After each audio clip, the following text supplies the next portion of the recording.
বিরিয়ানির কি দারুণ ঘ্রাণ। আম্মু আমি এখনই সব খেয়ে ফেলবো। আরে বাবা সাজিদ, একটু থামো, আগে হাত ধুয়ে এসো।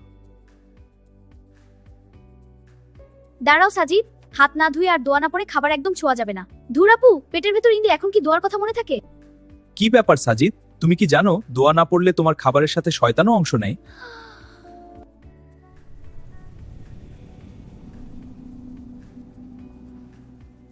ও না, শয়তান তো আমার বিরিয়ানি সব খেয়ে ফেলবে। বাবা তাড়াতাড়ি দোয়াটা শিখিয়ে দাও। হ্যাঁ বাবা, শিখিয়ে দিচ্ছি। বিসমিল্লাহি ওয়া আলা বারাকাতিল্লাহ। বিসমিল্লাহি ওয়া আলা বারাকাতিল্লাহ। ইয়েই, এবার শয়তান পালিয়েছে। এই নাও তোমার বিরিয়ানি। এখন দেখো দোয়া পরে খেলে কত বরকত হয়। ও নো, আপু আমি তো প্রথম লোকমাটা দোয়া ছাড়াই মুখে দিয়ে ফেলেছি। এখন কি শয়তান আমার পেটে ঢুকে গেছে?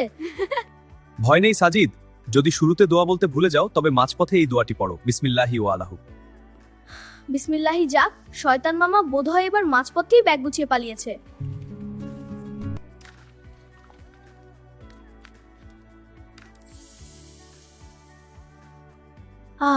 পেট একদম ভরে গেছে। সাজিদ আল্লাহকে ধন্যবাদ দিয়েছে যিনি আমাদের এত মজার বিরিয়ানি খাওয়ালেন।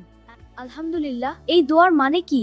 সব প্রশংসা আল্লাহর, যিনি আমাদের খাইয়েছেন, পান করিয়েছেন এবং মুসলিম বানিয়েছেন। বুঝেছি বাবা, এখন থেকে আমি আর শয়তানকে আমার বিরিয়ানির ভাগ দেব না। আসসালামু আলাইকুম।